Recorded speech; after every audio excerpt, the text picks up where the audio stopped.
Our Call 6 investigators have learned potentially thousands of animals are abused and neglected every year in Indiana. Tonight, one dog is getting a new lease on life, or shall we call it a new roll on life, thanks to an outpouring of support from the community. Kara Kenney has the story. 14-year-old Norman is in good spirits now as he's getting ready to go on a walk, but he definitely was in poor health a year ago at this time. A Good Samaritan found Norman in a parking lot, deaf, starving, and weak. He had evidence of broken bones from being kicked and was covered in fleas and sores. Jenny Christopherson of Friends of Indianapolis Dogs Outside, or FIDO, took the call. He was very clearly malnourished and extremely dehydrated. He had absolutely no energy. He was lethargic.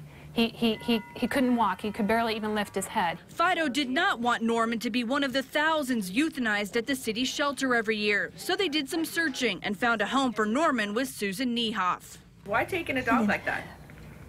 I just loved him as soon as I heard about him. I hadn't even seen him yet. So he doesn't have any teeth right here in the front. At first, Norman was protective of his food. He didn't really want anybody touching him. Over time, the 14-year-old mutt warmed up. Pretty soon he became Velcro.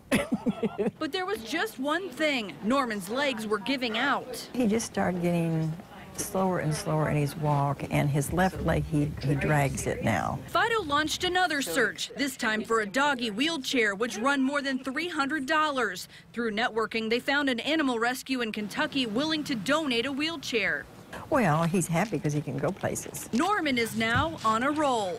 What do you see for the rest of Norman's life? Pure pampering.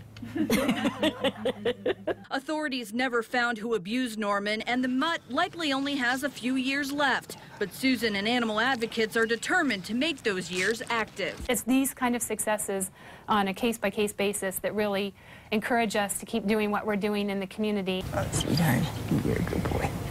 To make him as comfortable as possible. He brings such joy to my life, and I want to bring joy to his. FIDO says the moral of Norman's story is that there are resources out there so that no animal needs to be abused or neglected in this community. Reporting from Irvington, Kara Kenney, RTV6. Norman's a good-looking dog. Yeah, remarkable progress from those terrible pictures that we saw in Good that to see him story. getting around. Yeah.